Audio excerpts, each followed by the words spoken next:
Now I know that Jim Butler, welcome to the Sunset Safari, Jim wanted to know a little bit more about alarm calls. So is it ever the case that they are crying wolf, or are they very careful to make sure it's only at something serious? And Jim, for the most part, they will be very careful about making sure it's for something serious, but that of course depends on the species. So what is serious for a squirrel is definitely not going to be serious for something like an impala. Now in that case we had impala shouting, we had the grey go-away birds shouting, the francolins shouting, and I heard a squirrel briefly. But the way that they went incredibly quiet as fast as they did, either it was just residual alarm calls, so whatever was passing through had passed through quite a bit before we got there, or it was the case that the smaller animals were alarm calling at a bird of prey or a snake, and the impala picked up on that alarm call and just got a bit of a fright. Now if all of them had been barking frantically, if all of the impala had been barking frantically, I would definitely have known that there was something there, and I would have focused very, very hard on making our way through the block. But by reading their body language, I was just taking a chance by going in there just to see if maybe there was something still hanging around.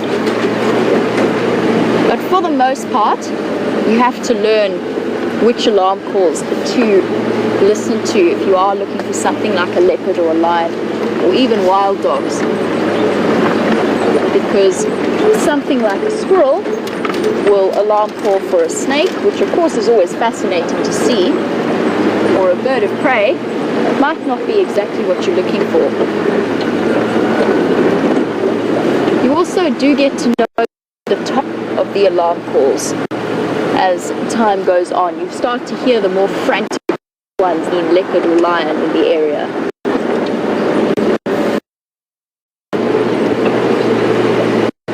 But that, I couldn't describe to you necessarily how you know that. You've done a lot of research into it.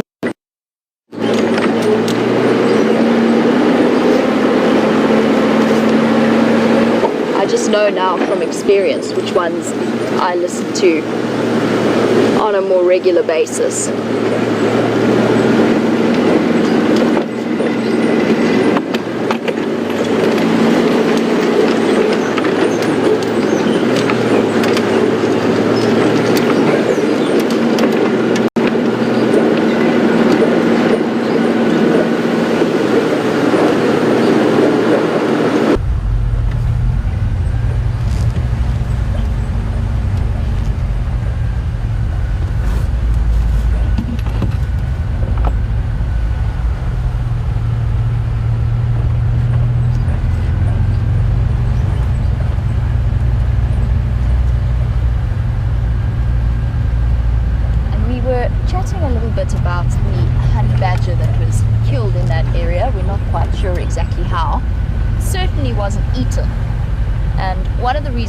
Or at least at the time it was found, it hadn't been eaten. One of the reasons that a lot of the time you'll see a predator kill a honey badger but not eat it is because they do have those incredibly well-developed anal glands, and they're actually quite smelly creatures. They're very smelly creatures, and it's one of their defense mechanisms if they are attacked. Now, Debbie was wondering if they were in any way related to weasels, and I have to go back into this. They are related. All of those animals are related in some way, but they're not in the same family. So weasels and mongooses are in the Herpestidae family. Now I have to think about this carefully. Hold on. Yes, they're on the Herpestidae family. The Viverridae family is the genets, and then I think honey badgers fall under Mustelidae, but I'd have to just double check it. But all three of those families are closely related evolution-wise, but they've just branched off into separate families towards the end of their evolutionary chain. And Paul, you were wondering if it's in any way related to the wolverine, and yes, it is. It's not, as far as I know, part of the same family group, but it is definitely very similar in terms of behavior and ecological niche. So they are essentially the same animal, just in different parts of the world, and therefore have evolved to be different species, but very, very similar.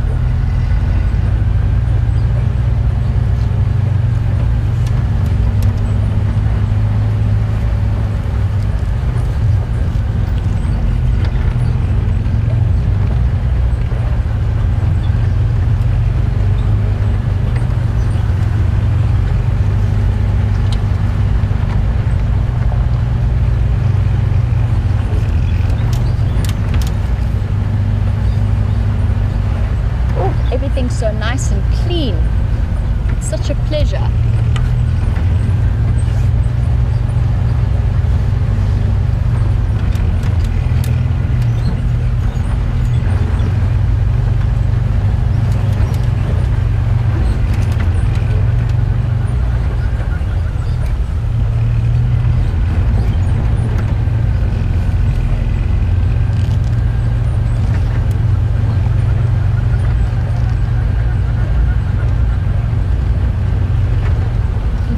Who are looking for a bit of an update as to lion movements.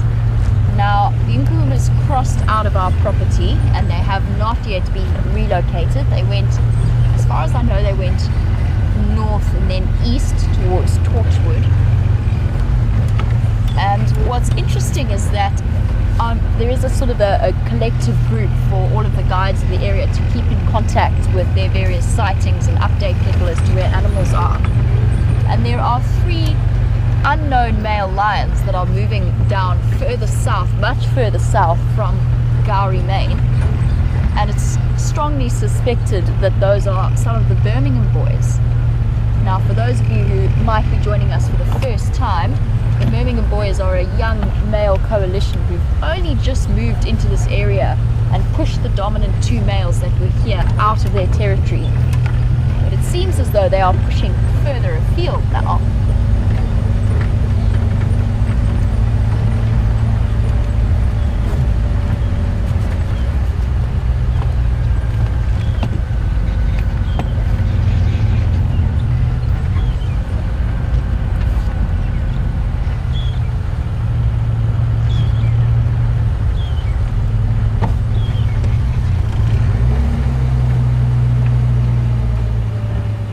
Stop and try and get a view of this particular little bird.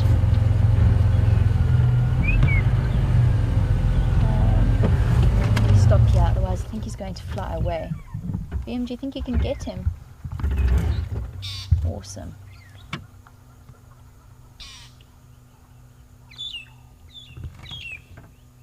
Now, I know this is a bird that may have been fairly regularly seen by the more regular viewers, but for some of our new viewers, if you want to start working on your bird list, which was introduced by one of the other presenters, I believe it was introduced by Scott, this is a magpie shrike, or a long-tailed shrike. And it's a very, very pretty little bird, and it's responsible for those little whistles and chirps that you can hear.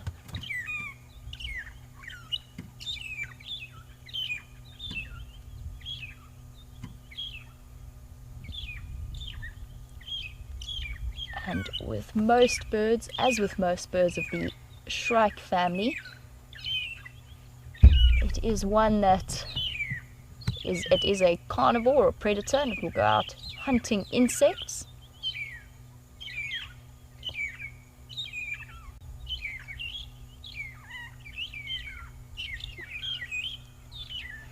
And the reason I actually really wanted to stop and look at this beautiful little bird is it poses, or it's created, an interesting question in my mind, and one that I don't have an answer to. I'm just putting it out there for you.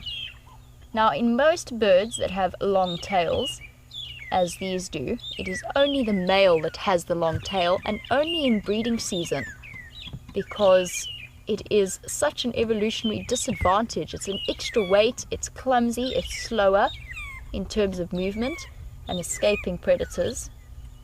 And yet, with the magpie shrikes, or these long-tailed shrikes, both the males and the females have long tails throughout the year, not just their breeding season. Now, I haven't yet managed to find an answer as to why it is that they've evolved like this in my own mind, but it's one of those wonderful things to sit and question.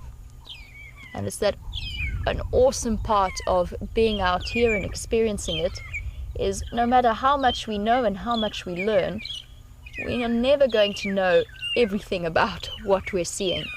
And it's nice to just think about some of the questions that we may never have answers to.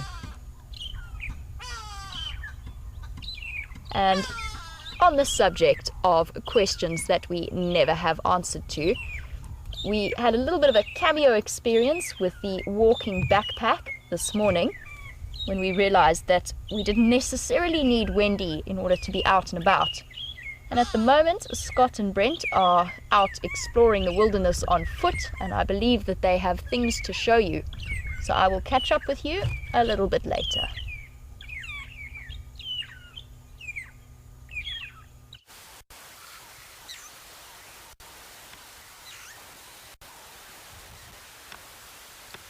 Hello everyone and welcome on a very tame bushwalk. My name is Brent Leo Smith and I have the Henry on camera with me. So what we've decided, and I know there's been such a lovely focus on the rain and that's happened, and a nice early rain, even though I think it's a bit early for a lot of the frog species and stuff, we've decided to come to one of these little pans and show you what's here and what might possibly be here in a few days once it warms up. And a lot of the frog and insect life have not quite managed to get rid of the winter funk, but there's some tiny little insects in here that we had a look at. And I mean, the rain finished yesterday at 1600 hours. There we go, James, 1600 hours, and already there is blue-green algae growing on the base of this. So I mean, it's just this tiny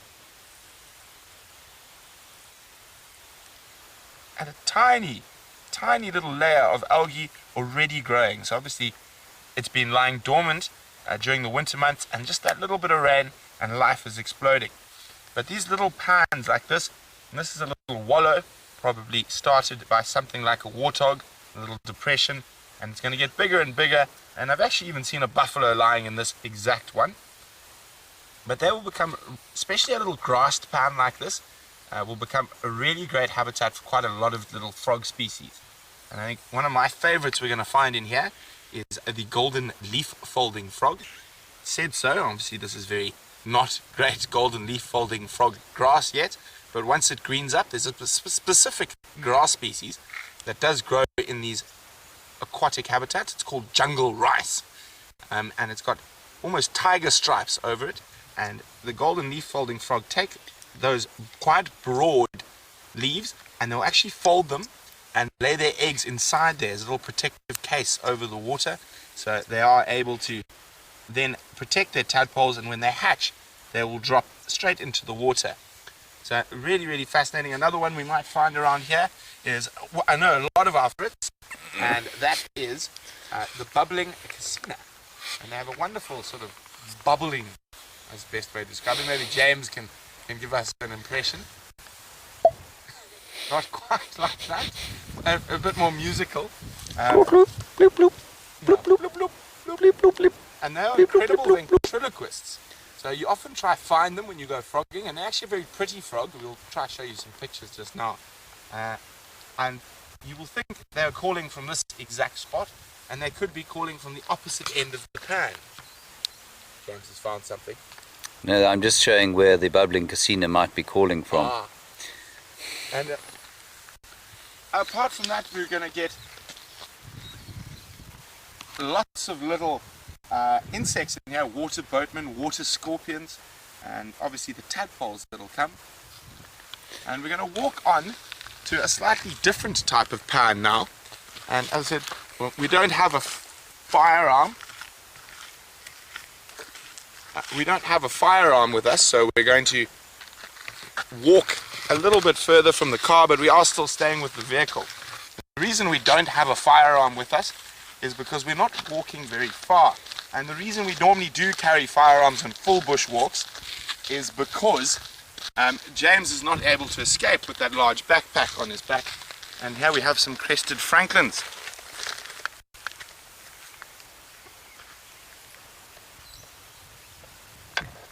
that's nice. Sorry about the focus, everybody. The camera is picking up. There we go. There we go. And nice low angle on the Franklins, not something we get too often from the vehicles.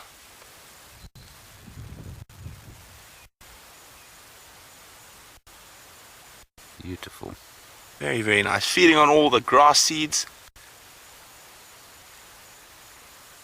And if we had to stand up quite quickly now, they would probably get a fright and scatter off, but they are coming right up to us at the moment.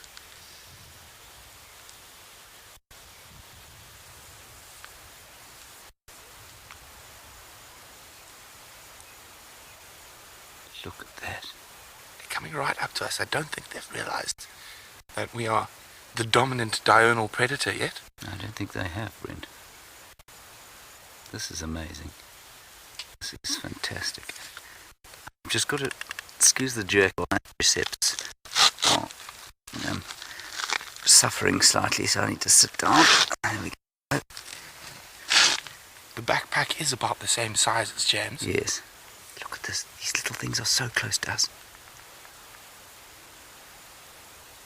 You can even hear their little contact calls, just checking where each other are.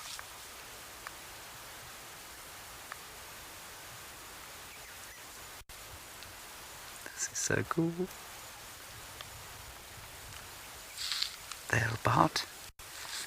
They're probably about 6.5 feet from us. Close by.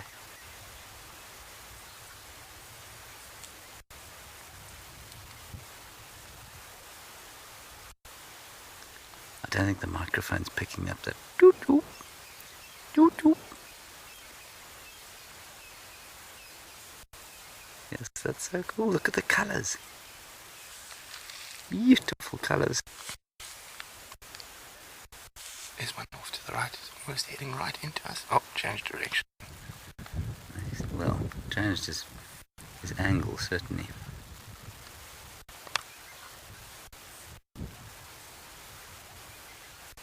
Incredibly pretty little birds.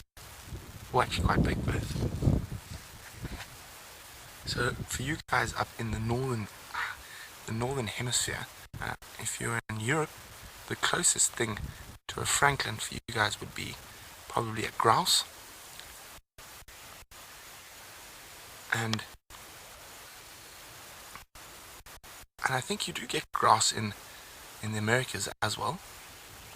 You do get pretty grouse. There we go.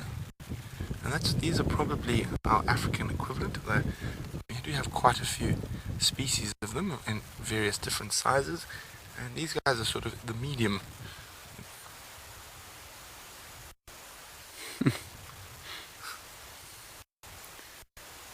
This is probably the best franklin sighting I've ever had. I have to agree with you.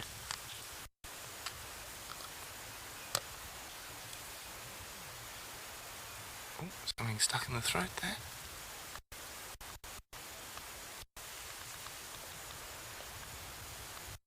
And so, even though it's winter, they're going to be feeding off all the grass seeds that haven't managed to embed themselves in the soil. And the odd insect, yes, of course, if they can find it. And we'll often find them digging through buffalo dung and elephant dung to try to find said insect.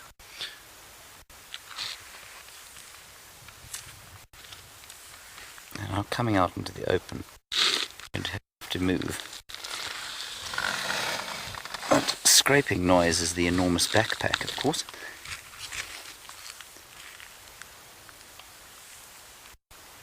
This is magnificent.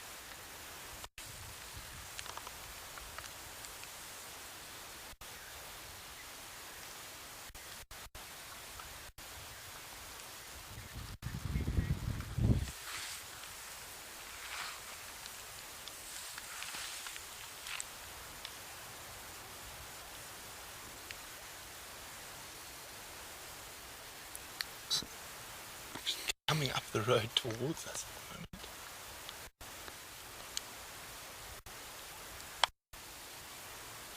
There's one actually coming up behind us. We're being surrounded, James. I think we're being stalked.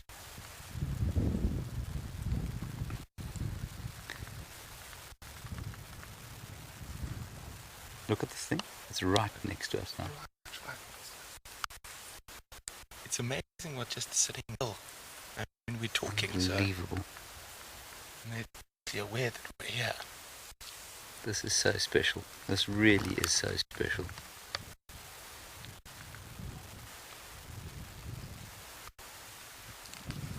Not always about the big hairies and scaries. That is probably less than, that closest one was less than 2 feet from James's foot. And there's one going into that buffalo dung, but he's going away from it. Okay, everybody, I have to move. There we go. So, we had a couple of questions there while we were with those Franklin. And we're going to deal with Jim's first. And Jim's was about dung beetles. Are we going to see any soon, and what type of dung do they like? Well, Jim, there's many thousand species of dung beetle. And in this area, I'd say they actually like most dung. I've seen them on giraffe dung, I've seen them on impala dung. I think the favorite is probably buffalo and rhino and elephant. And we've got a buffalo patch here that is quite old and has actually been maybe not by dung beetles, but definitely broken up by birds looking for other sorts of insects that might be feeding in it.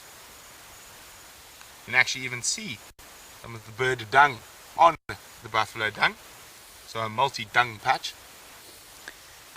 And Jim, I also went on a little walk today and found something called a carrion beetle, which has a similar strategy to the dung beetle, and they will go to lion dung and that sort of thing, and they will live underneath it. Or they'll lay their eggs underneath it, and they come out after the rain. And there were 3 or 4 little ones next to an ancient, aging, white, and still fairly smelly lion dung today. So I'm sure the dung beetles are going to come. As you I don't think it's a dung beetle. I think it still might be a little bit cold, but there is a beetle that's been living under this elephant dung, and at the moment he's playing dead. But I'm quite sure. There we go. Now he's becoming quite alive. And it is not a dung beetle. I'm actually not 100% sure what beetle that is. James? I don't know, to be honest. But I think this beetle was probably using the elephant dung for shelter more than food. Yeah. So hiding there. And sorry, excuse the focus, everybody. It's struggling to pick it up. I'm going to go a bit further back. No, that's fine. And you can actually see how the termites, that at some stage, have got into this elephant dung. As well, I'll you can try see the little tunnels. I'm going to try and zoom in on it, everybody, but I think... There we go. It's working. There we go. That's it. That's the best we're going to get. That's the best we're going to get, I'm afraid. Okay, and let's put him down. Let's put him back and put the elephant dung back on top, so a hornbill doesn't eat him on our behalf. But our second question was from Tyler, who's aged 12, and that was to do with frogs. So we're going to move on, Tyler, to the next mud wallow.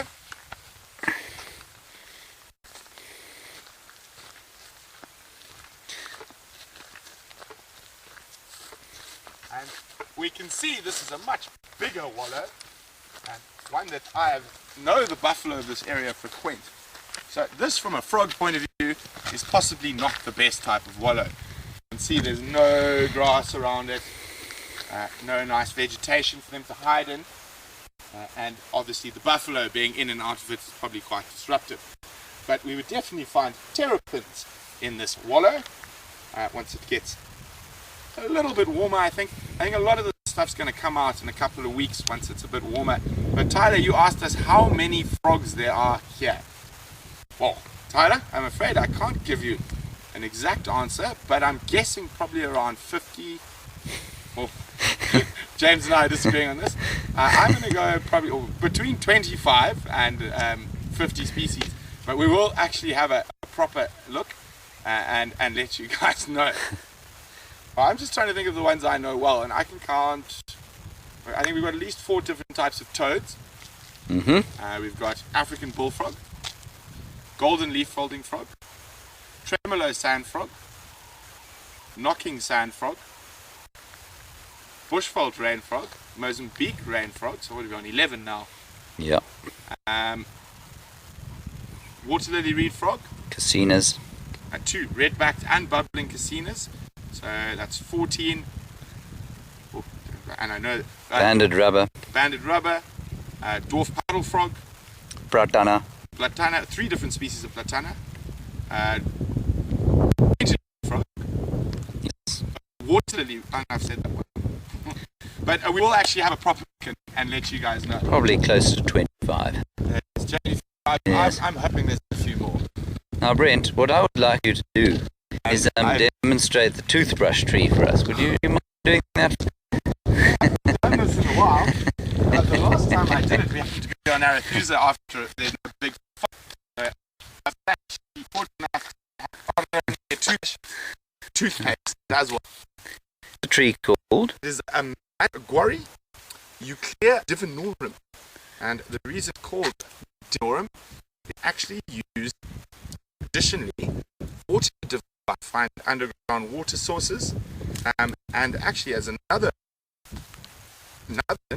it is used to face and during the summer season, the rainy season, when the thunders start, and traditionally believed to protect from lightning.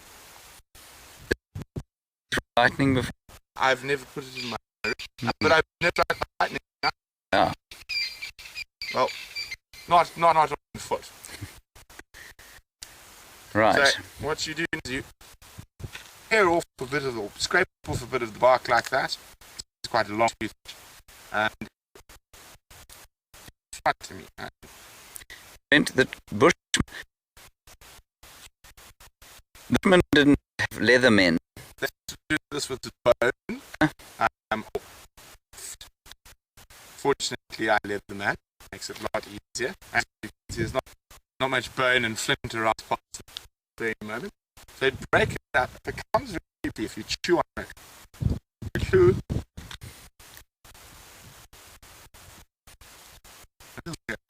There goes my red. There's the bristles. And you can see it becomes very bristly. A little bit harsher than standard toothbrush we use. But the bit of lead wood that very effective. Have you used lead wood ash for? Does it work?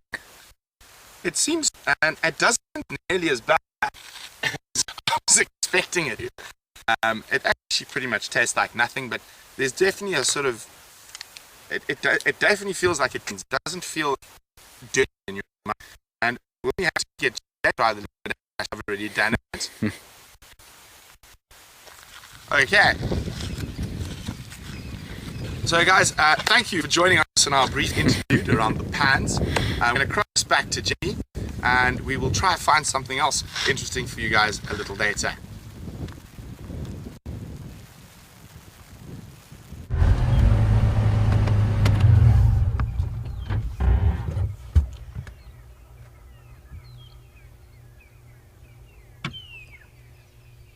Welcome back, and I do hope you enjoyed your time with Brent and James out on bushwalk.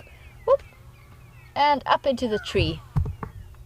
And that bird that I was talking about earlier that was alarm calling, the grey go-away birds. And there you can hear one shouting just to the left of us, and we've got this one who's cooperating beautifully.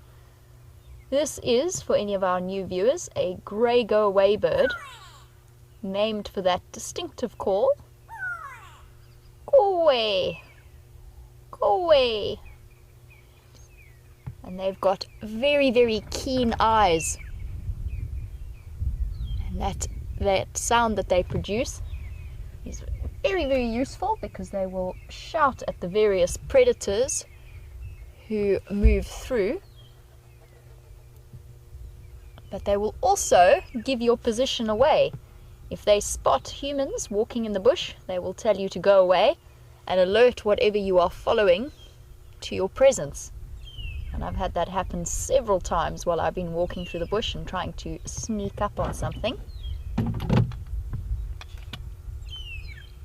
We are currently on our way to Buffelshoek Dam to see, first of all, if Bob the Bachelor of Buffelshoek, the hippo, is around, but also just to see if anything's moving around in that area. Just before I went on leave, there were a couple of sightings of a mystery male leopard that none of us, to the best of our knowledge, have ever seen before, and I'm really keen to see him. I haven't seen him yet. Let's head out in that direction and see what we can find.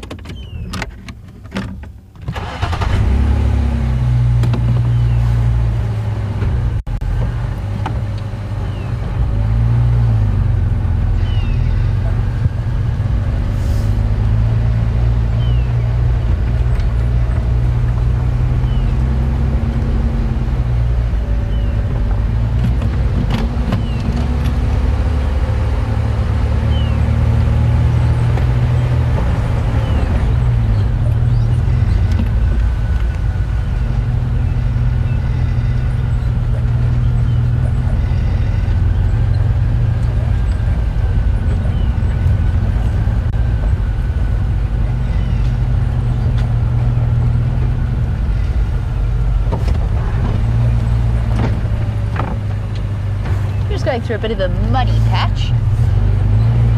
Thought it might be prudent to just shift into low range as we make our way through. Somebody's just trying to call me on the Game Drive channel. Can you just respond? Standing by, Craig.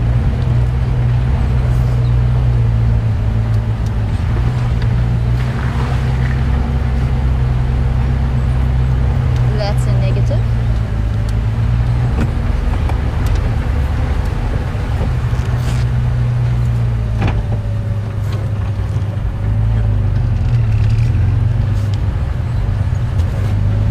Now we saw that wonderful grey go-away bird who also has quite a long tail, now that I'm thinking about it, but a much bigger, much stockier tail than the magpie or the long-tailed shrikes that we were talking about just a little bit earlier.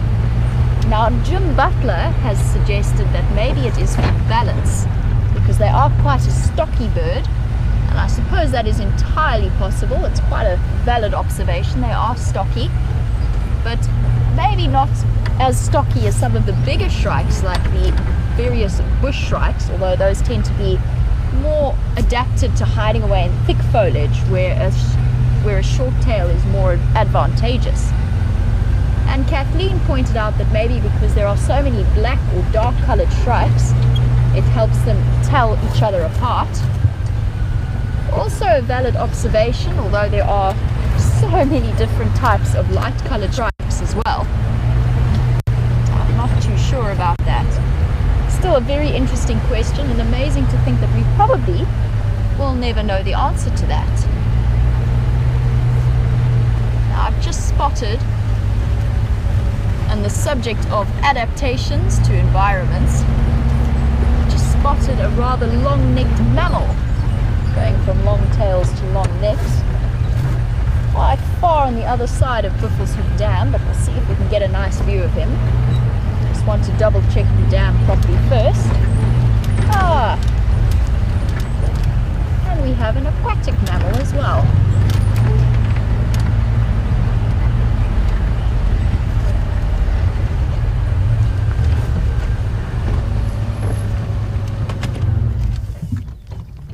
Welcome to Buffelshoek Dam, which is in the northeastern corner of Djuma Game Reserve.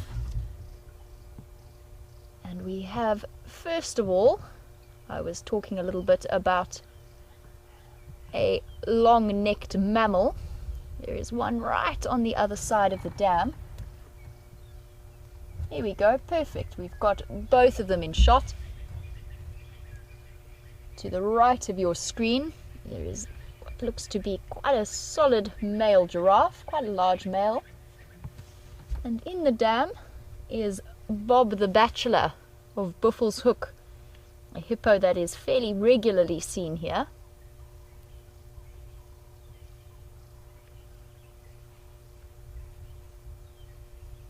It's really very beautiful here at this time of the day, with the light as it is.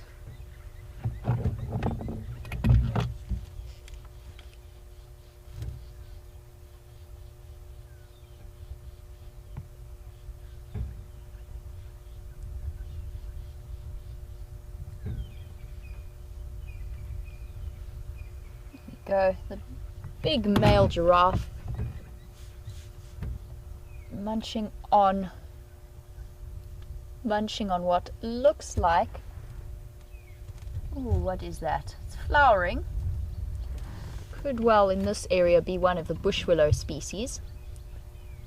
And I could tell it was a male giraffe immediately on seeing it, and that was partly due to the bulge underneath the stomach. Let me just double check that I'm right before I start chattering away. Nope, definitely a bull. And mainly the size as well. It's quite a tall giraffe. I know that sounds rather silly, but the males are noticeably larger than the females. And then, although his head is currently tucked in a tree, the ossicones, or the horns on top of his head, are rubbed bald from fighting with each other or fighting with other males, and they're much thicker and more solid than those of the females. And the reason I wanted to draw attention to him as an evolutionary example is that early on in sort of evolutionary science, people believed that it was a feeding adaptation that had caused giraffe to get this really, really long neck. And there's actually now competing theories that state that it's a competitive advantage with other males. So in the way that some antelope have evolved really, really large horns, like the kudu, to fight off potential suitors and claim the females for themselves, giraffe have evolved a really long neck, and they use that as a way of fighting, and they'll swing that head at the end of the neck and hit each other with those solid horns at the top of their head. And the suggestion is a comparison that was made between the dinosaurs like the Diplodocus with the very, very long necks, and evolutionary scientists started to suggest that it might be a competitive advantage. And James is just trying to get me on the Game Drive channel, so bear with me for 1 second. I will continue that thought. Standing by.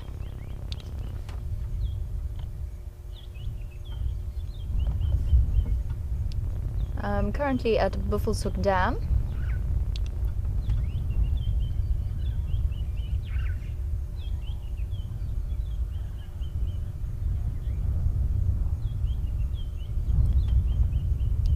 Copy that, thank you. I was thinking about making my way towards the Misikai now.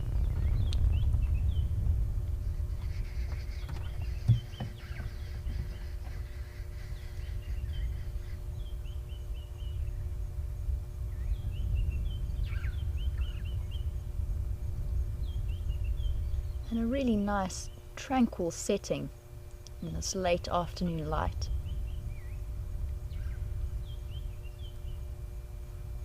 And as always, there is well, not as always, but quite frequently, a regular visitor to Buffelshoek Dam is this male hippo. Now, typically hippo will live in large pods or rafts together in dams with one dominant bull with a group of females and younger males.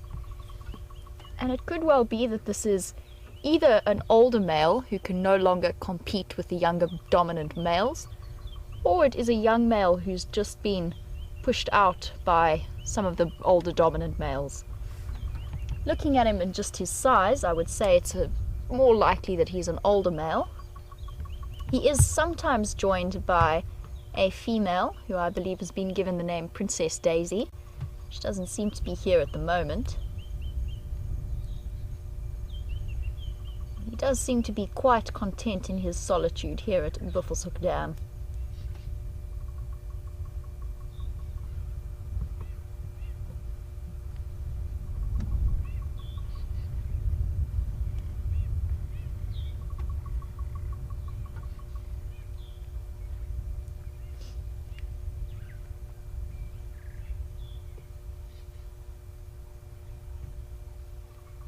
Now, he will be waiting for the sun to go down before he starts heading out to graze around the area.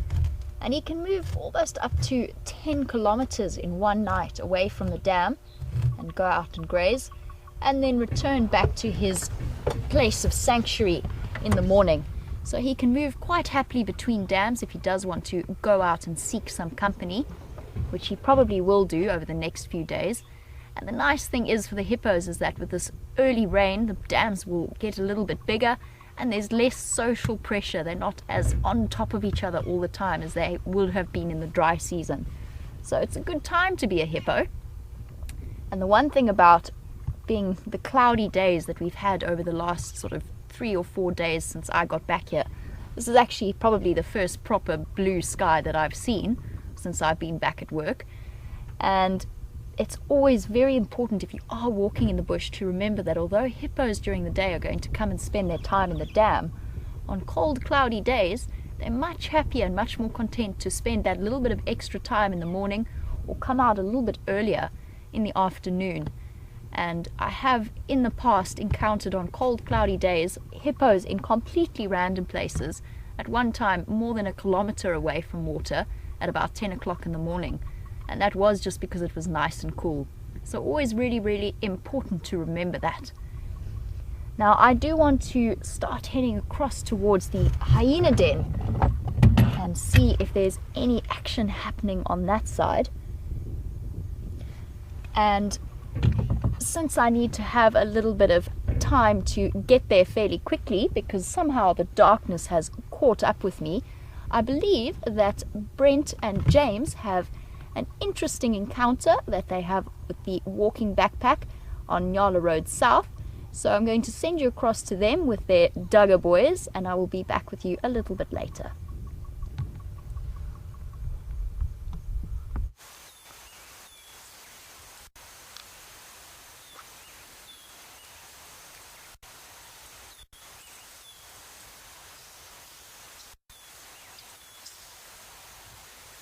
Welcome back, everyone. James and I are on the vehicle, as you can see, and I'm sure since we have the bushwalk backpack, a few of you are wondering why, and that is because we are surrounded by a group of Duggar boys, or African buffalo, Cape buffalo, but it is a bachelor group, and they can be quite cantankerous from time to time. And since we are not carrying a rifle with us at the moment, we're not going to try walk into them. And especially not at this time of the day as the light's getting a bit lower. But we're actually surrounded by them at the moment. They're down in the drainage line below us. And they're going to start moving as it's quite cold now away from these drainage line areas up to one of the crests. And the theory that warm air rises is animals definitely know that. And you'll find these old boys up on the higher parts of the crests while it's cold, so they can keep a bit warmer during the night. Like an old man's blanket.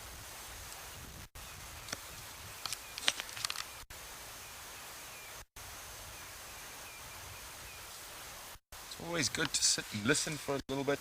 While you're sitting quietly with an animal, you never know what you might hear. It could be the bark of a kudu in a nyala to let you know that there's a leopard around.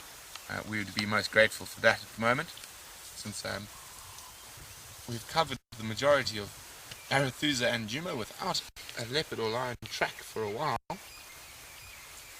Hopefully tomorrow morning that will change.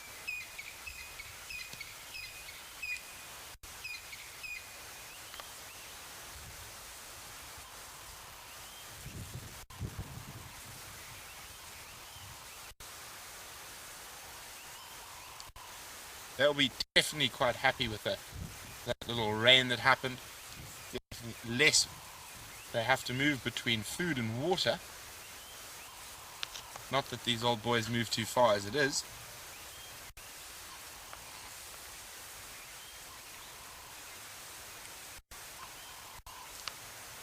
And as you can see, after James and I went off on our debut solo filming expedition to Turaturi, we have decided we are now Experts. I wasn't going to go that far, but budding filmmakers, and shall take every opportunity to prove so.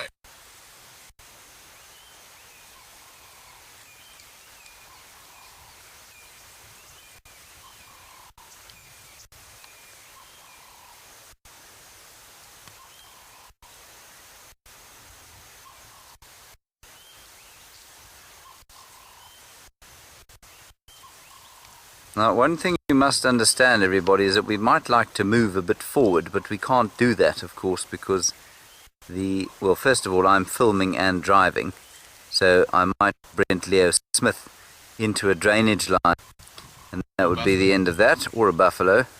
And the second thing is, of course, that the signal on this bushwalk backpack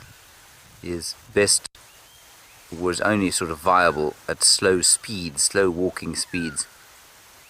So we're going to sit right here with these magnificent old fellows who are in the twilight of their days. I had an interesting question this morning on the sunrise safari that someone had heard from a guide on safari recently that these old boys were actually in their prime and were breeding males, and they just waited for the female to come to them. Unfortunately, as I said, that guide was telling you little white lies, and the majority of these guys are well past prime. You will find the odd young buffalo bull sometimes will spend some time with the boys, will generally move back into the herd when he feels he's strong enough to challenge for a breeding position. Brent, some would say white lie, some might say foul and contemptible untruth. Yes, well, that is very true. I was trying to be diplomatic for once. And I think if James had been his assessor when he was training guides back in the day, that guide might have found himself out of the job.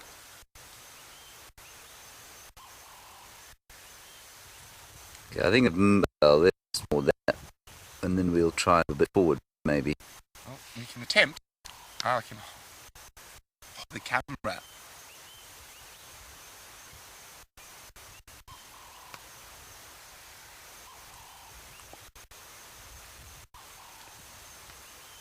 So as we look at these older boys, Marianne's wondering how good their vision is, and do they see better in the daytime? So buffaloes have relatively good vision. I wouldn't say they're eagle-eyed like an impala or a kudu, but bad vision. Obviously, as they get to their twilight years, their vision, as well as hearing and other things, will probably start decreasing. And they can definitely see much better in the daytime.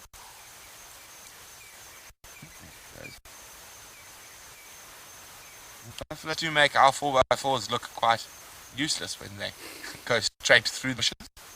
They have to do it a lot quieter than we do as well.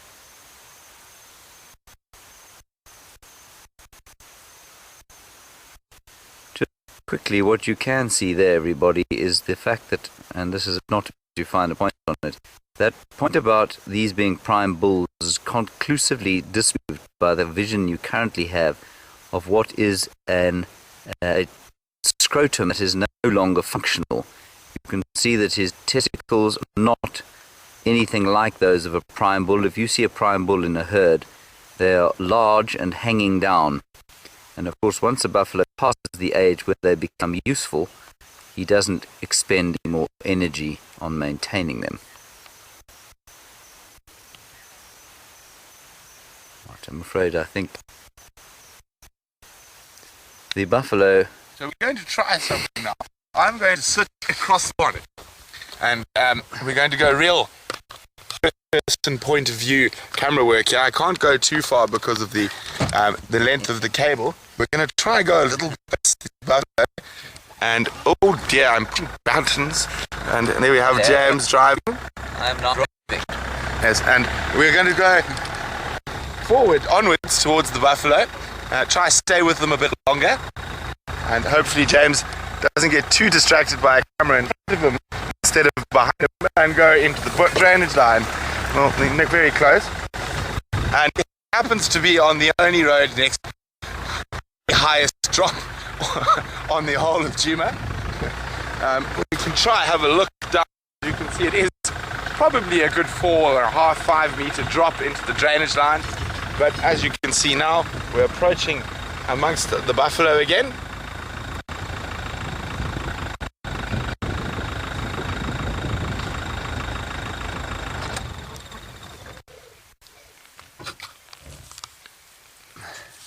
So apparently our attempted drive first person camera work attempt was not as good as we thought it was. So we're going to cross back to Jamie and see what she's been up to.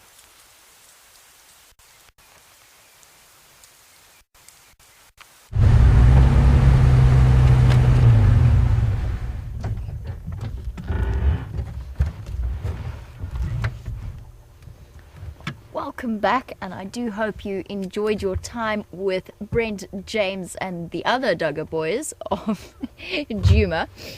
And I just wanted to stop here at the crest of the hill. I'm right on our northern boundary on Buffelshoek, and we do have quite a spectacular view. The amazing thing about this time, just after the first rains, is that it washes away all of the dust and the haze that's been hanging around during our dry season, and we get these spectacular sunsets, as well as the slight silhouette of the Drakensberg Mountains just peeking out over the top.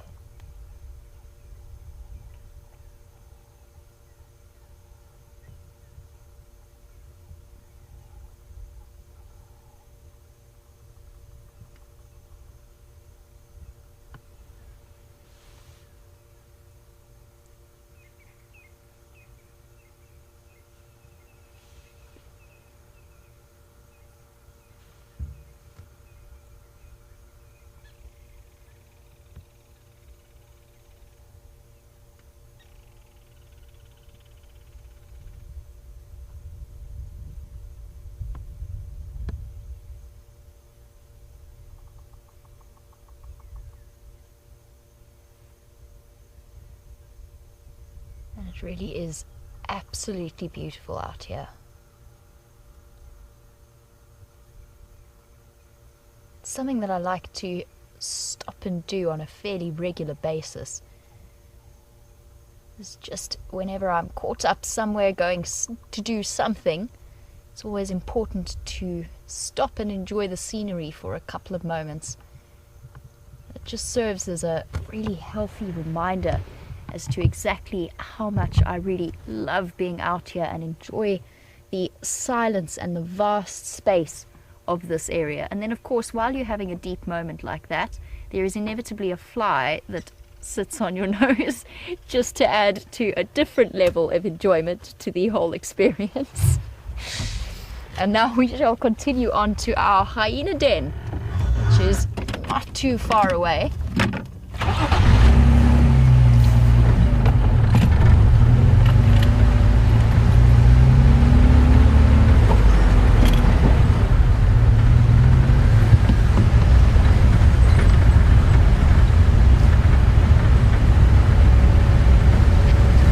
One of my favorite times of year. That was an interesting sound. It was a very sudden rush of air that usually lets us know that there is a flat tire on the vehicle. And it's not just a little bit flat, it is very, very flat, which is quite entertaining. And before I hop out and change it, which I am going to do, we are unfortunately on a bit of a slope, but with the tire this flat, I can't roll the car any further forward to a nice flat area, so we're going to have to look for some nice solid rocks to keep us from disappearing anywhere. So I think, given that the Wendell is currently down, it might be time to do a little bit of on-air tire changing, which could be highly entertaining for all. Now, before I do this, just because we were talking about this beautiful sunset, I know that Dennis has made a comment about how incredibly clear the bush is, and it absolutely is. The rain has washed away all of the dust, and it really is truly beautiful here. And it's a view that I'm going to sit and enjoy. Well, I'm going to enjoy whilst I change this particular flat tire. Now, it's very, very important that we make sure everything is pretty solid, because these cars are nice and light, so they do tend to tip forward as soon as they are jacked up. But I should have my trusty wheel spanner somewhere in the back here, in theory. Where is it? Down that side.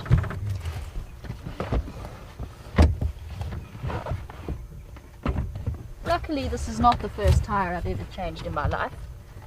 It's very much attached to underneath the chair.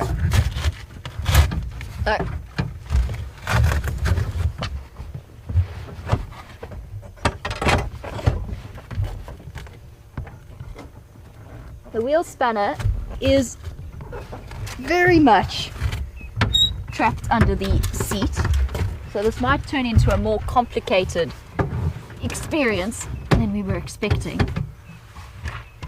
Let's see. So one advantage of being a girl out here in the bush is that my hands are much smaller, so I can quite possibly maneuver this out.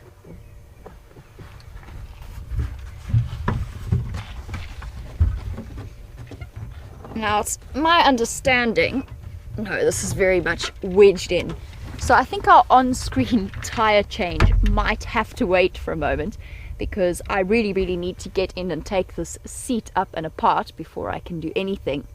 And in the meantime, I believe that Brent and James are now on standby to give us a helping hand here. So while I change my tire quickly, we're going to cut across to them, and I will be back with you. Oh, nope, they're not ready.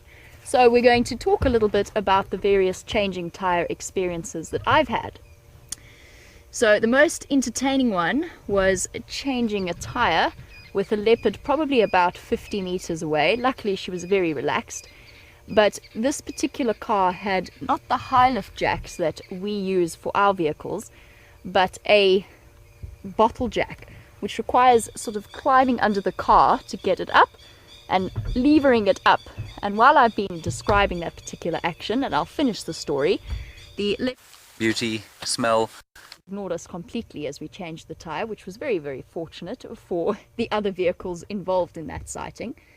And now that I've passed the time with that short story about my tire changing experiences, Brent.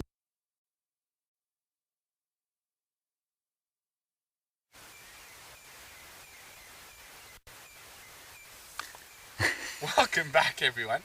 As you can see, James and I are now at the end of a tough day at the office. So we've decided to come sit on the high ground here on a road called Drakensberg. And that's specifically because there is such a long view to the Drakensberg mountains behind me. And the sun is going down. And it is definitely, most of us who live in the bush, our favorite time of the day. Sorry, excuse my moving. Okay. And after the rains, the smells have definitely changed a bit. It's almost a clean and fresh smell compared to the dust. I'm not sure which one I prefer. I quite like the dry weather. It makes tracking a lot easier. We've got some wonderful birds calling around us. Crested francolin, and I know one of James's favourites was calling just before we went live. A little pearl-spotted owlet. What else can we hear? Grey go-away birds.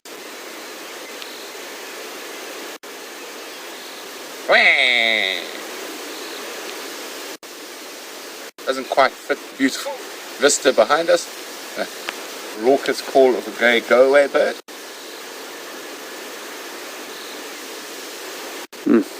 Beautiful.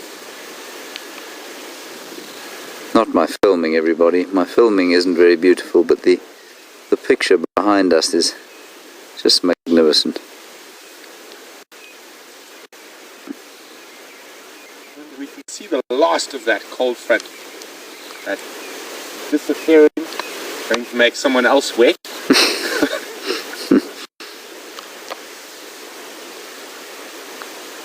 Brian actually showed me a satellite picture of what that cloud bank looked like. It literally covered more than half of South Africa. And unfortunately it's gone to the west. And I can't wait for it to start warming up myself.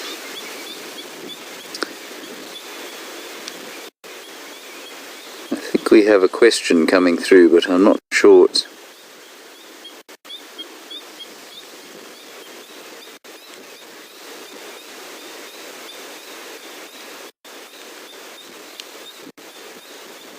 So we did have a very, very special on foot, or actually on bottom Franklin sighting. James and I were sitting in the road, and this little covey of crested franklin surrounded us almost, or stalked us. And Gail was wondering, well, where do they nest, and do we ever see their babies? So, Gail, they actually are ground nesters. So they nest in little thickets and little patches of grass, and we will be definitely seeing their babies. And their babies are incredibly cute. They are tiny, tiny, tiny, tiny. And sometimes I've seen up to 9 Franklin babies in one group, but not all to one mother. But unfortunately, they do get picked off quite frequently by predatory birds and mongoose, and even leopards occasionally. But quite a few of them do make it to adulthood. So hopefully we will be seeing quite a few of them.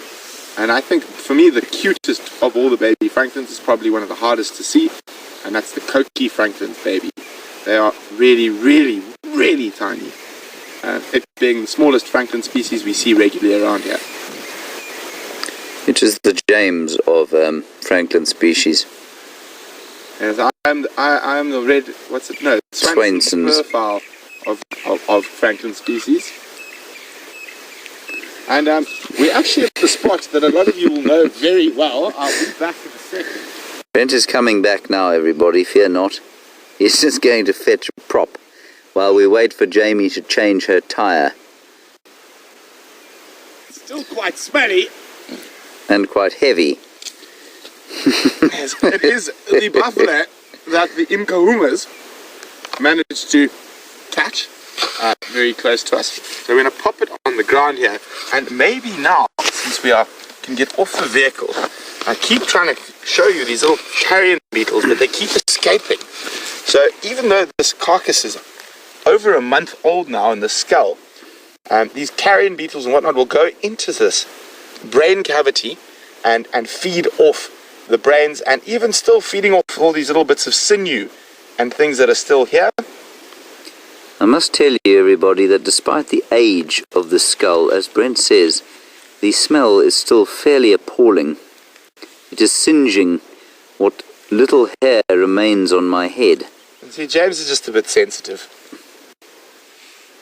That's actually fascinating. There we go. There's those carrion beetles. What goes in where? Have you got a beetle? Yeah. Look at them there. Oh no, those are older than carrion beetles. There is a carrion beetle there as well. The closest thing you guys might know to these is wood lice. But this is a very specific type of what are they? Arthropods. Yeah. They're arthropods. And I've only ever seen them on carcasses. Oh, one fell through. But they're all in this sinew, and they're actually eating. I mean, not even a hyena would chew on that, but there's still a whole host of different species. We can see there's quite a lot of little ants, and an enormous amount of these little arthropods. And I'm probably going to have to do some research to find out a bit more about them. Of course, Brent says, when he says that they're older than the carrion beetles, he doesn't mean the individuals. He can't actually tell individual age. He means in terms of evolutionary time. Wood lice are some of the most ancient of all animal life that still exists on the planet. It is fascinating. But I think if we try to there's one that's not moving too much. You can see that Brent Leo Smith is totally unafraid, of course, to touch rotting meat. I wouldn't suggest that you go and try this at home should you find a carcass or some roadkill where you live.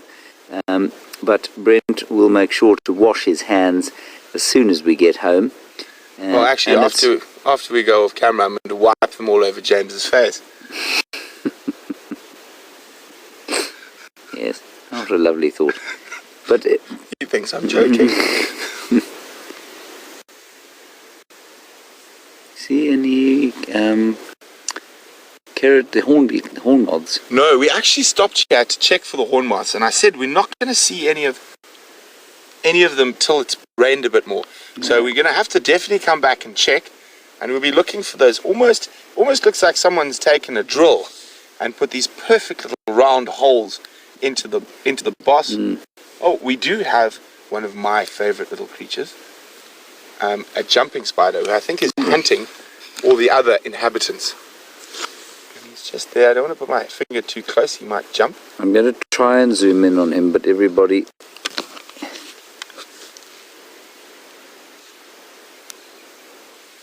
You see him? There we go, there's the spider, look. They are definitely one of my favorite little creatures. And for quite a while, I had one living in Jigga. And when the flies were very bad, he actually was sitting in a lion sighting, a very flat lion sighting, and he popped up onto the dashboard and grabbed a fly. So we had a kill on the car. Look at him there, isn't that magnificent? He's definitely hunting all the other Oh, inhabitants. did you see him jump? He's gone. Oh no, there he is, he's back. He almost looks like he might be stalking an ant.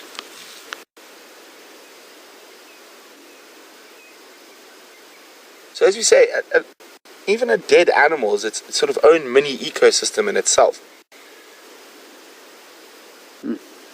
So while we continue to see what else we can find in what's left of this buffalo, I think Jamie is going to show you about her pit crew skills, and obviously they challenge the Ferrari pit crew in Formula 1, and we will be back in a little bit.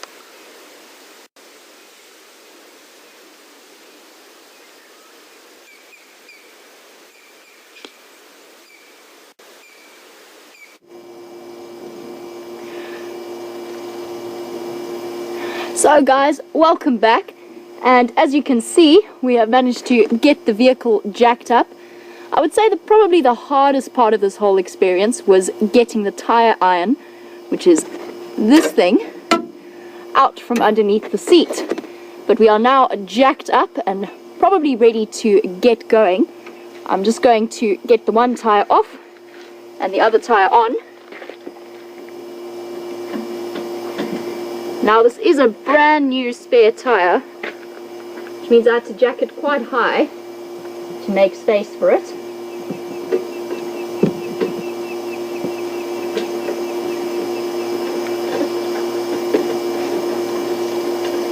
And the thing about this situation is that the wildebeest can't be on the car to direct the camera on this kind of sloped ground.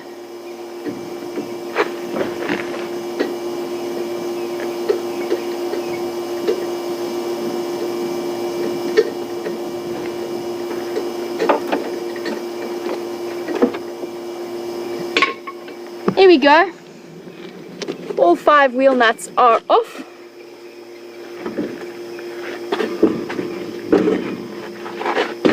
One very pup tire is now off the car. Oop, and about to roll down Buffle's hook pup line.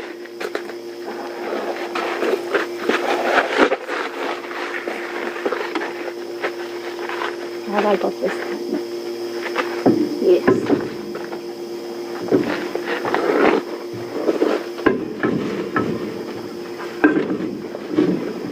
There we go.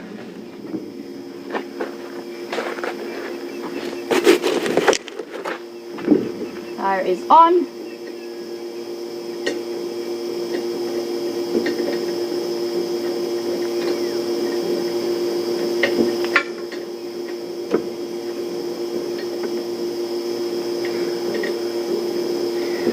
Wheel nuts are almost back on.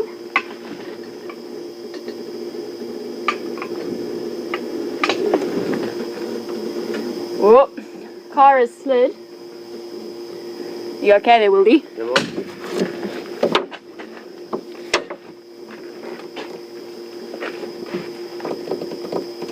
Just making sure the wheel nuts are tight enough to hold this wheel on.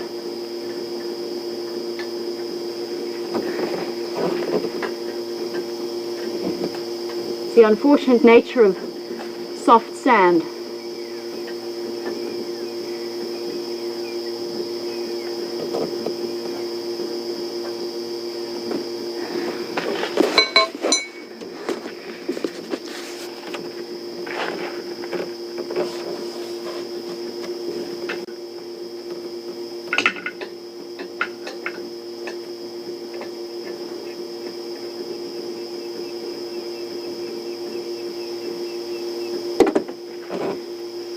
Now I'm going to have to jack this car back down now that I've got this wheel half on, because it's not high enough and the jack slipped out from underneath the car. So at the moment it's a bit of a tense situation, and we're going to cut back across to James and Brent, and I'll catch up with you as soon as I've got this wheel back on the car.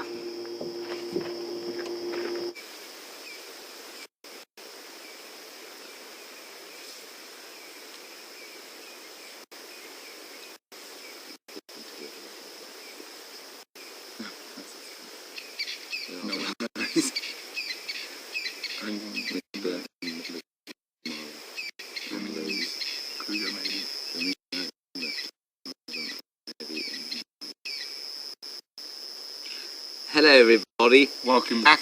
two of us in frame now. As James has very cleverly used the foot rail of the packing vehicle to set up the shot. Yes. And Sorry. We were just discussing while we sat here what we were going to tell you about this buffalo, and it of course smells like the bowels of hell where we're sitting right now, and I thought maybe we'd give a little discussion on the lions and where they happen to be, because they're set off on Juma, they're not on Arathusa, and they're not anywhere on the farms just to the south of us. So, it's the first cicada. oh no, yes, no, I heard them last night.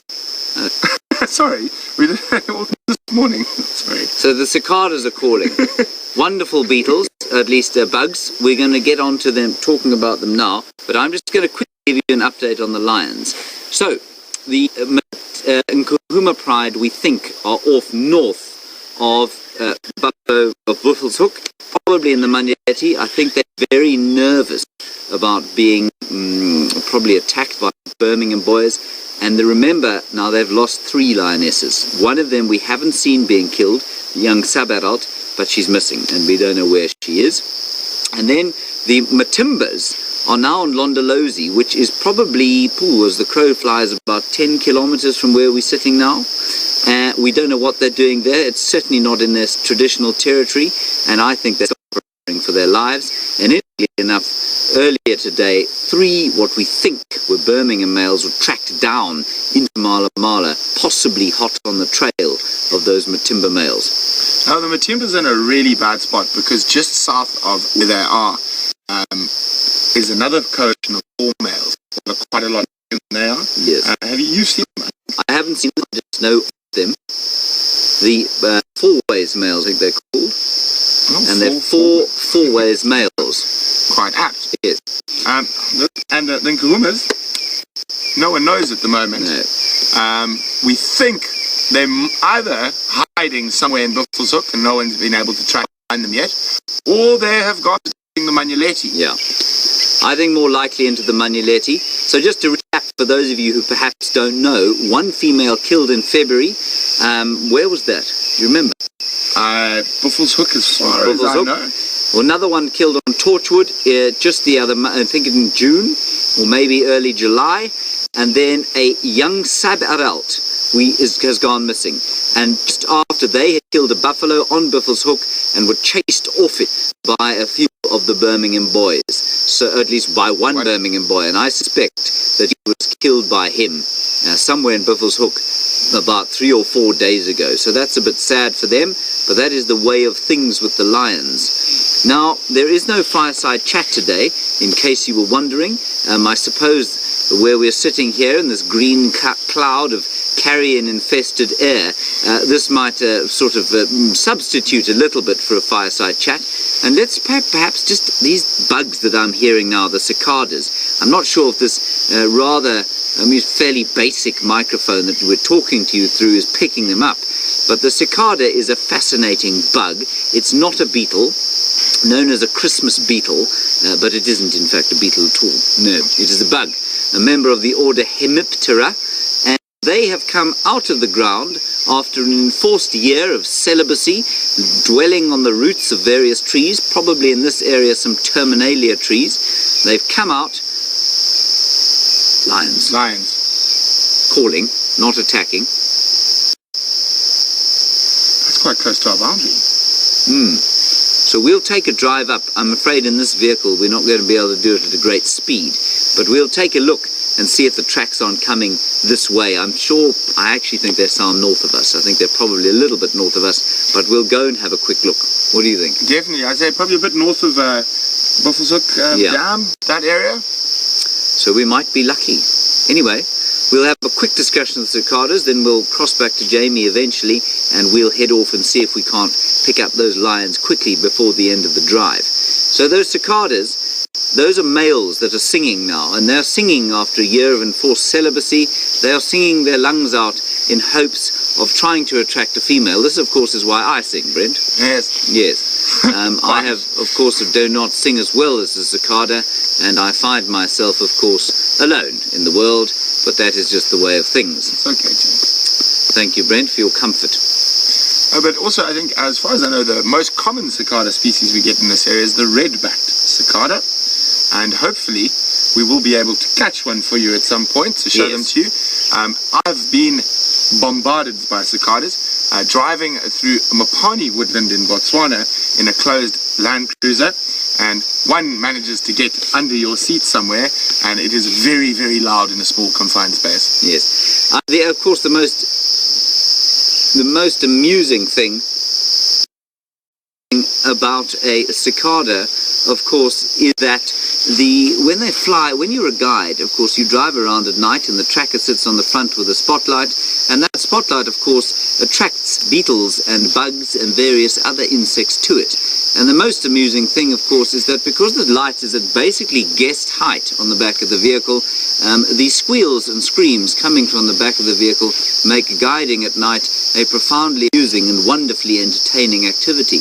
Bear in mind also that it is something of an adventure sport, because a dung beetle can fly. I've clocked one flying at about 60 kilometers per hour. Now, a dung beetle coming the opposite direction, if you're doing 30, equals about 90 kilometers an hour, and a solid dung beetle pounding into your forehead at 90 kilometers an hour, well, that's just not very pleasant at all. Well, I actually managed to give my brother a black eye with the dung beetle. I was late picking up my father from an airstrip in a camp in Botswana, and I was going quite fast, and he was sitting on the tracker seat, and a very large dung beetle hit him flat in the eye, and my mother thought I'd been beating my younger brother, which I have done, but not that time. Yes.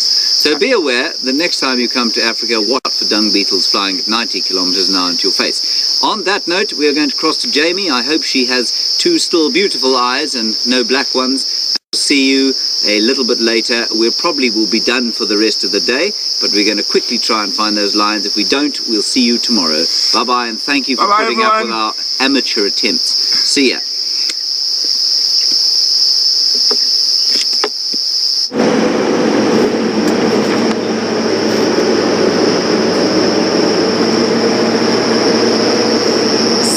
Welcome back, and as you can see, we are back on the road once again with a changed tire and one very, very flat one attached to the back of the vehicle. Now, I'd love to know exactly where that flat tire came from, because it only just happened after we'd come past and through Buffelshoek Dam, which is odd because I did a lot of off-roading earlier to that, but not before then, or not after that. So I don't know what it was that caught out our tire, but we did have just a moment where luckily I'd managed to get the bolts back on the wheel as I changed it, and I was just in the process of tightening them when the vehicle and when the jack slipped, which wasn't really ideal, but we're okay. We are back up and running. It wasn't too difficult. It's probably the warmest I've been all day. That is how it goes. And now we are once again on the search for something to show you guys and to teach you a little bit about.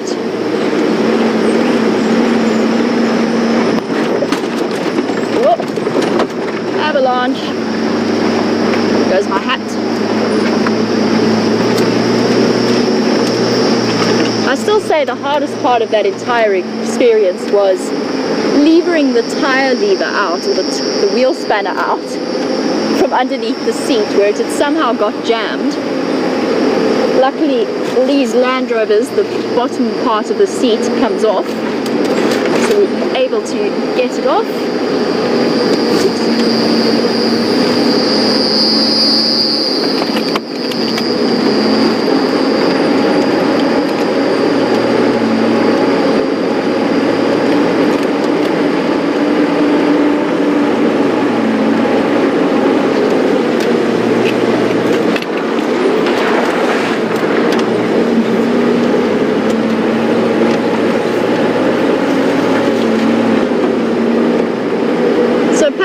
An interesting point that changing a tire must be part of the interview process at WildEarth. And you laugh, but when I was doing my first level guiding assessment, one of the deals was that if you got a flat tire, you had to be able to change it in under 10 minutes, barring anything unforeseen happening, like the car rolling off the jack or the tire iron getting stuck. And we used to practice on a fairly regular basis, because if you do have a vehicle full of safari guests, it's important that if you do need to get them off the vehicle, you can change the tire as fast as possible and get them back out on their safari as quickly as you can. So, although it wasn't part of my interview process at WildEarth, and I must say I'm very glad I didn't have a flat tire during my WildEarth interview, because I was so nervous as it was, I probably didn't need that little addition.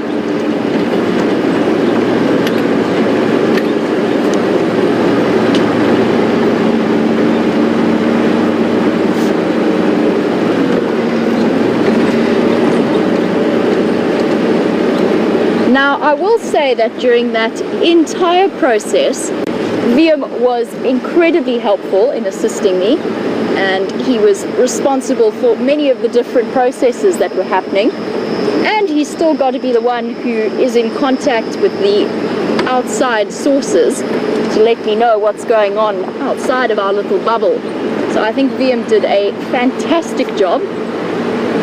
Definitely a handy assistant to have in times of trouble, and one that I would certainly rely upon again.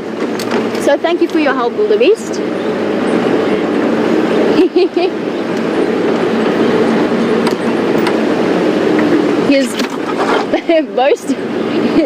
His best contribution, which was absolutely hilarious, was we were looking for rocks to put under the wheels so that the car didn't slide any further forward, and he just looked at me and went, "You do know this is the Sabi Sands, right?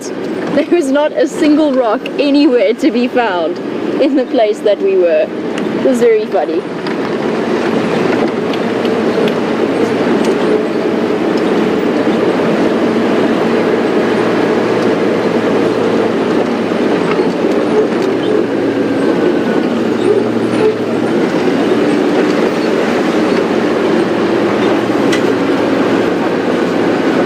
I'm sure that many of our regular viewers will know that we usually have a fireside chat on a Sunday evening, and we won't be doing one this week, clearly, since we are still out and about. We are going to just extend the broadcast by an extra half an hour and continue from there. But this is not going to be the situation all the time. Fireside chat will be happening next week Sunday, so you can tune in and listen to us, the various presenters, discuss the highlights of our weeks.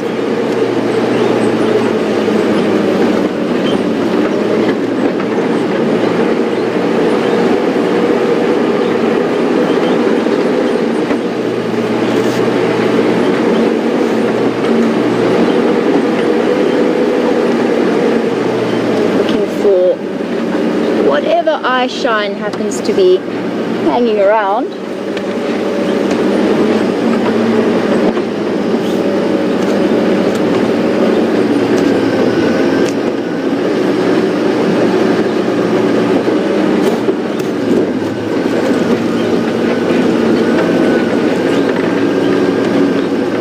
Now we are getting reports that there were lions calling. And I know that Brent mentioned that he could hear them. Now, Kathleen, you were wondering if I could hear them from where I was. I didn't, but I was a little bit distracted. I'm just driving around the back of the Juma waterhole. So I will be keeping my eyes peeled. If they were calling, I don't think they were calling close to where Liam and myself were stuck with our flat.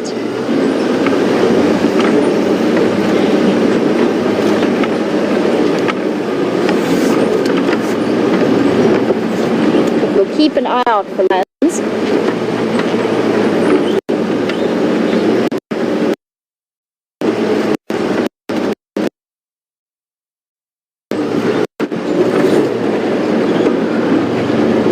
I mentioned a couple of days ago on one of my drives that it's been so dry for the big rains that we had that my lips had started cracking, and apparently there was blood all over my front tooth while I was smiling at you. So I do apologize for that. It does seem to keep happening to me over the last few days. I must get hold of some lip balm.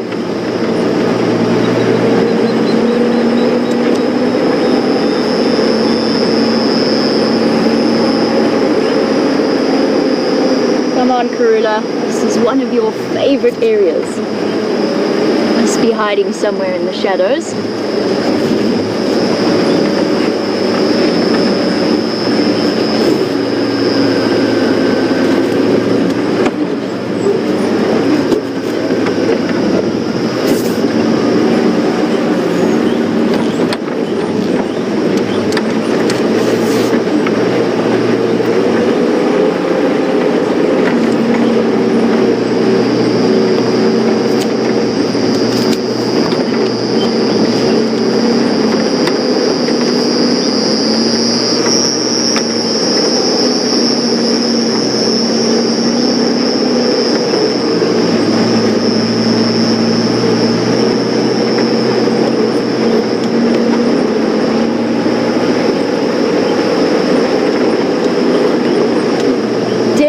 Tell that summer is on its way. The crickets are all out in full force, chirping away, and by mid-December that noise will be positively deafening that you are hearing at the moment. And I know, as Brent and James mentioned earlier, you will also start to hear the cacophony of frog calls. I think I already just heard one. So they are starting to come out. I saw my first frog today. I saw my first millipede today. It's so exciting to be in the bush after the first rains.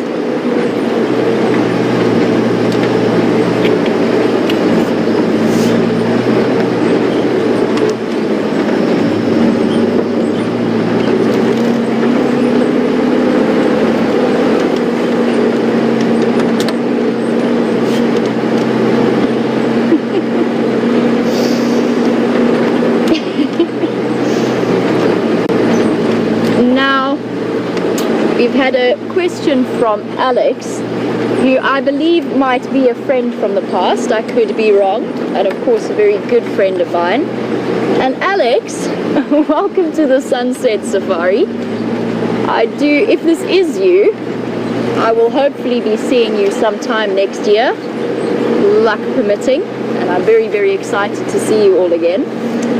Alex, I believe, with his comments about the nice hat, went to university with me in the UK.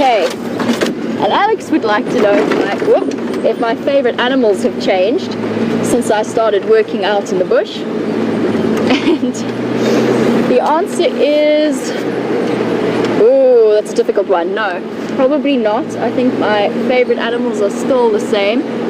I still love rhino. I've loved rhino since I was 8 years old. They were my favorite animal then, and I still think they're my favorite animal. And I still have a very soft spot for honey badgers. But I would certainly say that obviously my understanding and my respect has grown immensely the more time I spend out living with all of them out here.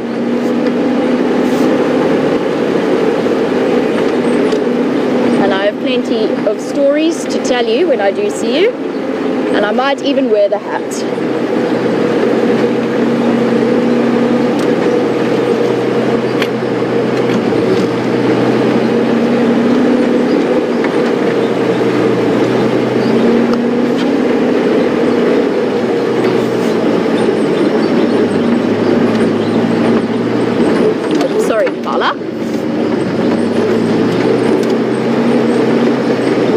I mentioned that I have a rather chapped bleeding lip at the moment. Nothing too serious, I'll probably survive. But it is slightly uncomfortable. And Diane wanted to know if there are any natural substances I could use out in the bush. And that's a very good question, and I'm sure there is a certain aloe that I could probably use, although some of them can be very, very foul tasting. I'd prefer not to apply it to my lips, because I can guarantee I'm going to lick them and get that taste.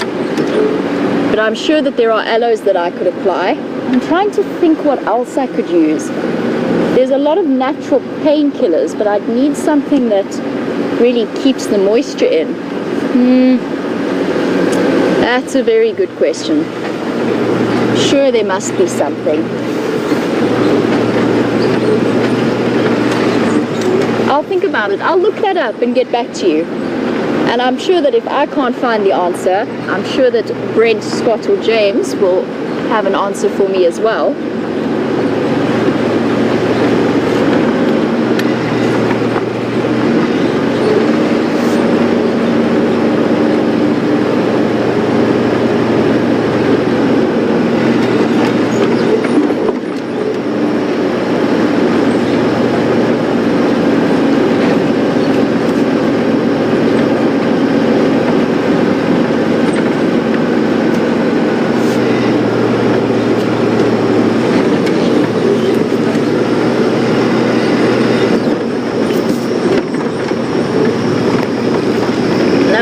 Continue our search and we listen to the various crickets that are out and about. We will also, sorry little Steenbok, we will also soon be hearing the cicadas. And Wendy from Chicago, welcome to the Sunset Safari. You wanted to know if we get the 17-year cicada, and I honestly am not too sure. I'll have to go and have a look. And I'm sure that some of you out there might have an answer to Wendy's question. And we, of course, always love to hear from you. And Wendy would also like to know what if we have any updates on the Styx females, the Styx Pride members, including the mother of and the cub, the one surviving cub from the Birmingham boy attack. Honestly, I haven't heard very much since the rains. Now, I know that they had moved, that they were south of our boundary, and that one Styx female had been killed, but I'm still getting up to date on what exactly is happening. And of course, with all of the rain, tracking and finding them can be particularly difficult because, as I mentioned before, the ground gets so compacted. And I've been listening all evening on the radio for updates as to what is happening out there in terms of lion sightings. But so far, not much has been seen. I did hear that the Nkuhumas had crossed through Arathusa and moved to Elephant Plains. So, although I thought they'd gone east, they have actually gone west. But I'm afraid, Wendy, at the moment, that is all I can update you on. As soon as we do know, though, we will, of course, share that information with everybody else. Oop, scrub here.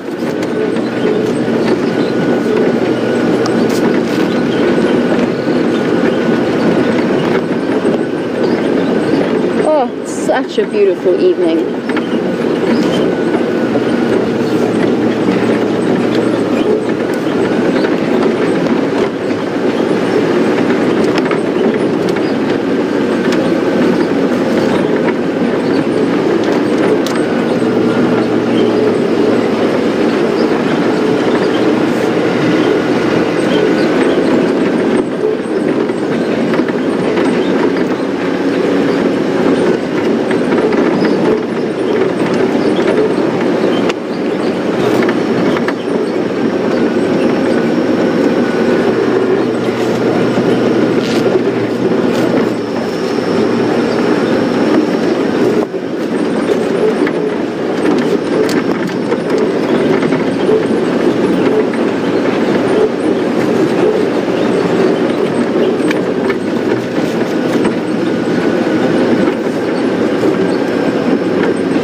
And the wonderful thing about the smell after the first rains is that it's so incredibly clear and clean, and it gets that wonderful, I don't know, I always think of it as the distinctive bush veld smell. Definitely one of my favorite times of day.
Clearings is very, very quiet at the moment.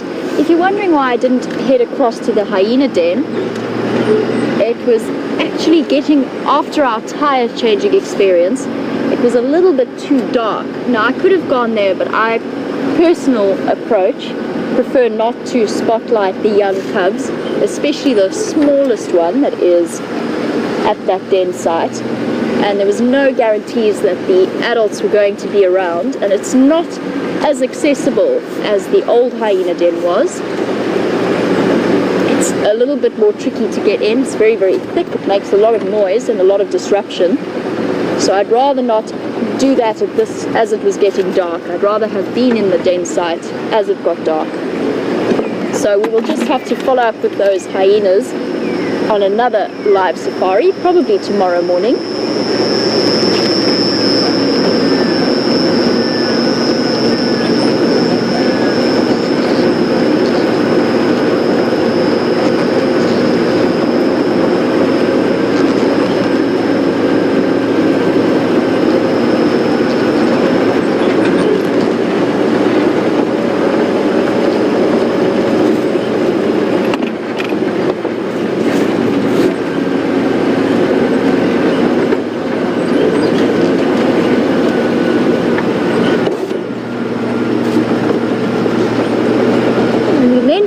Although they have gone very quiet, that we heard the crickets calling.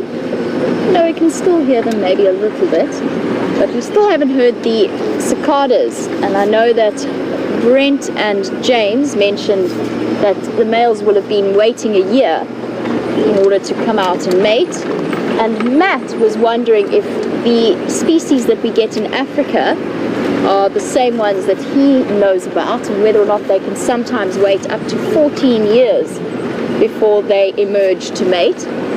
And I'm not 100% sure on that. I think it's similar to what Wendy was asking about the 17-year cicada.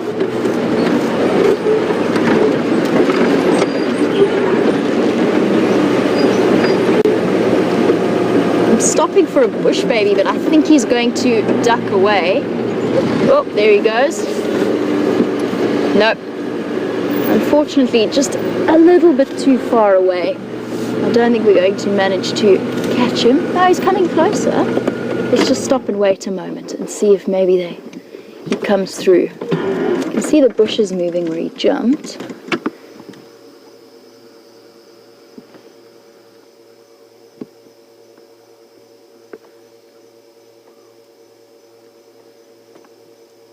gone right down close to the ground. And I think, there he is. Little eye shone through, but unfortunately a little bit too thick and a little bit too far away. Now I know that Brent had an absolutely amazing bush baby sighting. I think it was not yesterday but the day before. And I saw the pictures from some of that with a little bush baby sticking its head out. Very, very cute, but we need to see if we can find some that are in less thick bush. We can show you. Our smallest little nocturnal primate in the Sabi Sands.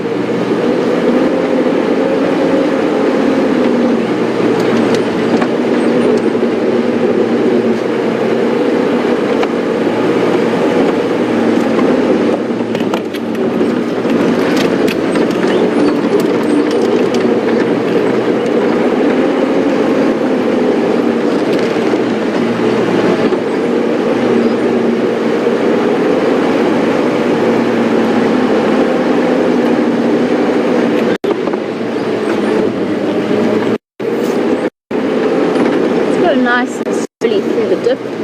You never know what might be hiding in drainage lines.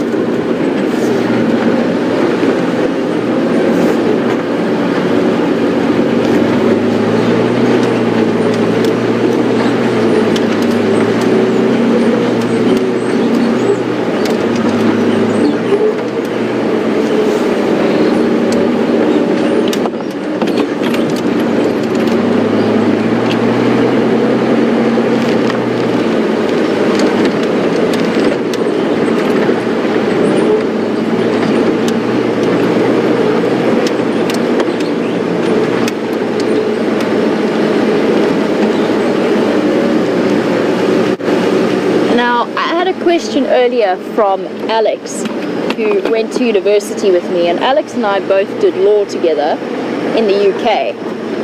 And Diane was wondering if I would ever use my law degree to help in conservation at all. And the answer is I would absolutely love to. It will always come in useful. I was very, very lucky to be in the position that I was in to get that degree.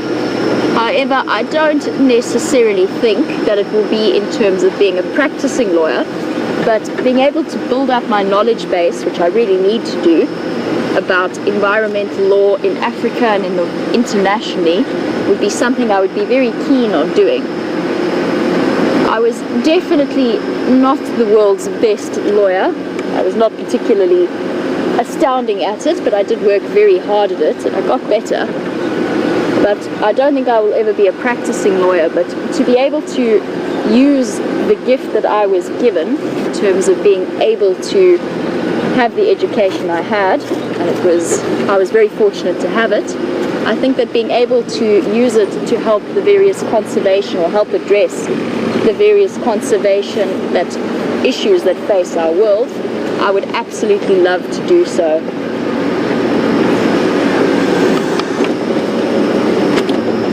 And you can see how absolutely pitch black it is tonight. The moon is not out and about. And I just want to say a big thank you to you all for joining us, and thank you for VM for his wonderful camera work and as well as his tire changing help. And it's been wonderful to have you all joining us. A big thank you to Lou and Tara in FC. We will catch you tomorrow for the sunrise safari, so join us then. Have a wonderful day.